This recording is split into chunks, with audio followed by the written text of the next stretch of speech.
Je m'appelle Fatoumata Mbodj, responsable communication et plaidoyer de l'ONG Lumière Synergie pour le développement. Nous sommes rassemblés aujourd'hui à Nangane en compagnie des unions locales des îles de Mar pour une formation sur la conception de la foresterie analogue et de la conservation de la mangrove du delta du Saloum.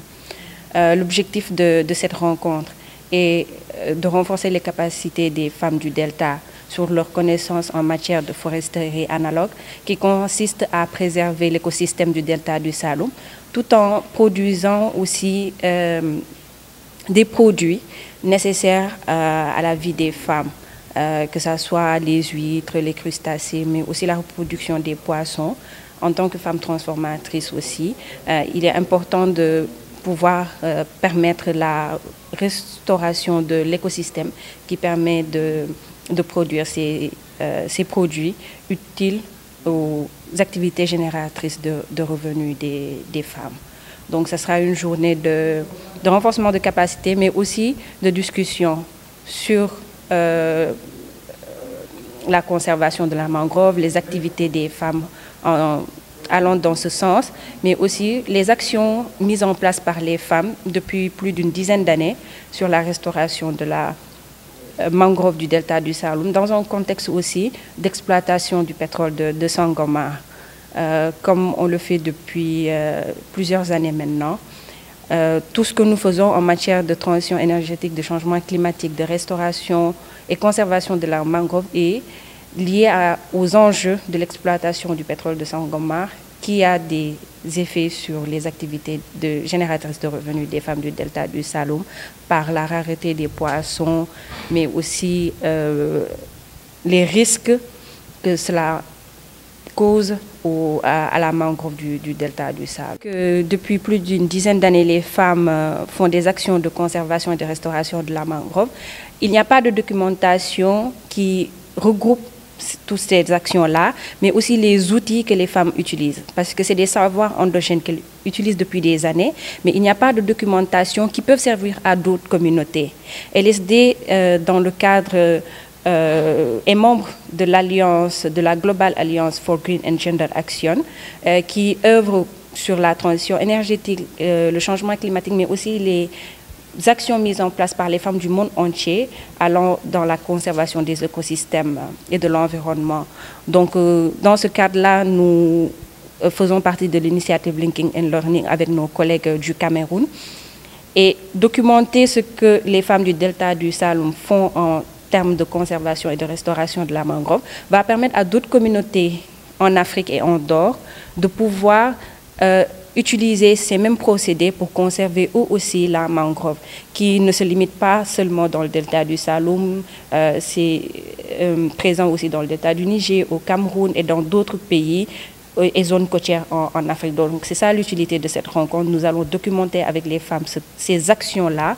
et pouvoir partager par la suite ces actions avec les femmes, mais également faire le plaidoyer au niveau national, régional et international pour que toutes les parties prenantes,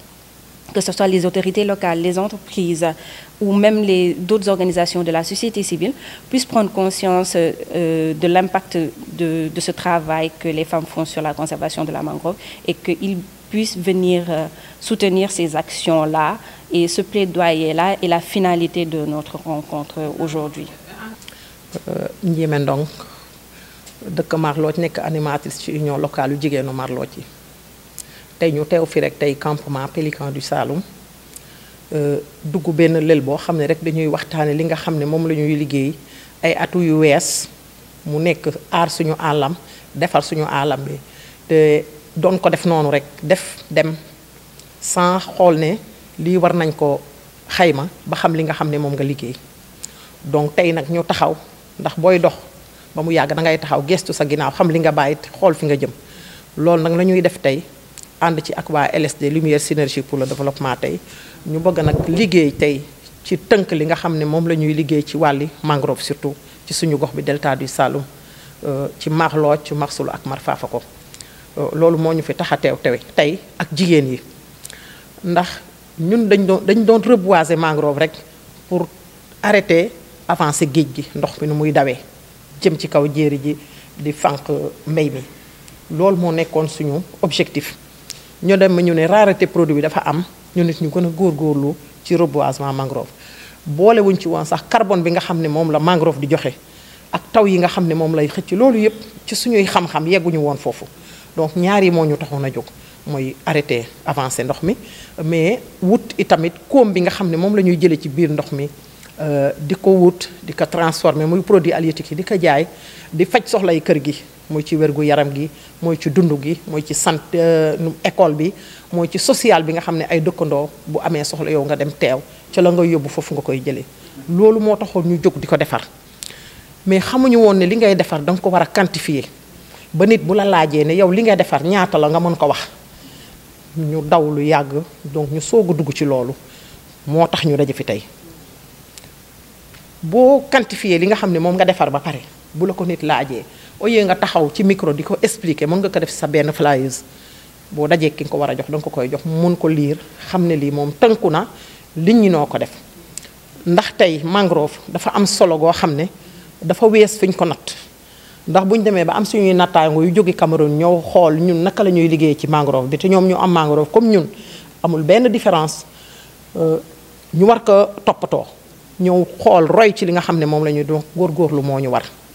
ndax tey zone bi ñu nekk dafa am exploitation pétrole Sangomar te depuis 2011 ba léegi ci gàttal rek ñoo ngi yëngatu ci affaire reboisement mangrove mu nekk ay hectares yu am solo parce que at bu nekk boo bëggee reboiser ay 15 hectares te hectare bu nekk yaa ngi ciy am ay 40 000 propagules donc propagule bu bëri la boo ko nattee ci 2011 ba 2025 yaa ngi ci 62 hectares yoo xam ne ci mangrove reboiser nga ko précisément rek comme Marlodj tey 62 hectares yu mangrove yoo xam ne defar nañ ko ba pare te hectare bu nekk 40 000 propagules moo ciy dund dafa am solo ci gox te hectare bu nekk bu joxee 1000 tonnes de carbone kon am nga lu bëri ci carbone donc su seetlu ne suñuy taw mu ngi yokku par rapport ak at yi weesu loolu def ci am solo ma ñëw ci encore ci li nga xam ne koom bi ci jigéen yi di jëlee comme ni ma ko waxee sànq daw ci géej gi dem wuti loo togg rapidement jox sa njaboot ñu dund dem wut loo xam ne da nga koy transformer suppali ko dem jaay ko loolu yëpp def ci am solo taxoon ñu jóg di ci rey suñu bopp nekk ay jigéen ñi kese nag ndax bu ñu koy tàmbali ñu ngi ko tàmbalee suñu alali bopp ma bëgg a dem Binta 100 francs man 100 francs keneen 100 francs ñu boole ko àbb gaal dem mais ñu dem ba ci biir partenaires yi gis li am solo li ñuy defar mais di ko def dans l'ombre génnewuñ ko ñu ñëw di ñu accompagner loolu yëpp dafa tax ñu daje fi tey bëgg a génnee loolu fesal ko ndaje bi yokkute dong lay andi ci li nga xam ne moom la ñuy liggéey wax naa ko bu ñuy commencé ma ne ndaje bi day dafa mel ni dañuy soog a am ndaje bu am solo yi passé yëpp am nañ solo mais bii dafa am solo parce que moom mooy tënk li nga xam ne moom lañ doon liggéey mooy dinañu yokku ci mën a dem taxaw janook suñuy autorité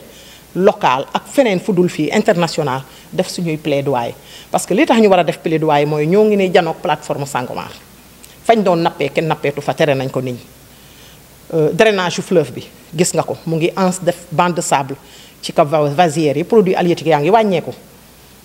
mu ngi def ci biir racine mangrove ci kaw racine mangrove mu ngi leen di étouffer ba yoxos bu fa war a nekk war a dundatul ren ji période yoxos léegi campagne yoxos jeex na doon durer 3 mois même pas 1 mois yoxos jeex parce que yaa ngi koy gis ci racine yi mais dafa dee donc loolu problème bu mag la ba mën a tax bu ñu tënkee suñu liggéey ba mu set ñu mën a gàddu nag suñu yëf suñu loxo mën a defi plaidoyer ak fañ ko mën a defee commencé ko nag ci suñu autorité locale foofu lañ koy commencé parce que yàqule mu ngi am te li nga xam ne moom mooy jóge ci pétrole bi liy jóge ci géej gi moo ko gën a am ëpp solo moo ko ëpp rendement ne liy jóge ci pétrole bi parce que juin ba léegi ñu ngi extraire pétrole di ko yóbbu mais gisuñ ci dara kër waxuñu ci dara xamuñu sax fu ñu toll xam nañu ne am nañ tant de baril yu ñu yóbbu tant de cargaison yu ñu débarqué mais financièrement peut-être pour nit ñi sentir ko ci seen bopp gisaguñ ko amaguñ ko te loolu dafa di loo xam ne dañ ci war a taxaw wax ci donc plaidoyer bi côté boobu lañ koy jëmale parce que mënuñu defar 14 ans 15 ans benn at ñu ñëw exploiter suñuy ressources yóbbu ko ba pare yàq li nga xam ne moom lañ defar fukki at ak juróom ci ginnaaw loolu moo tax lii daf ñu amal solo tax dina tax ñu gën a taxaw nag gën a taxaw suñu plaidoyer haut et fort ñu wax ko foo xam ne foofu nga lañ ko war a waxee mais am jumtuwaay ci li nga xam ne moom lañ fiy tënk tey mun ko gàddu di ci def suñuy plaidoyer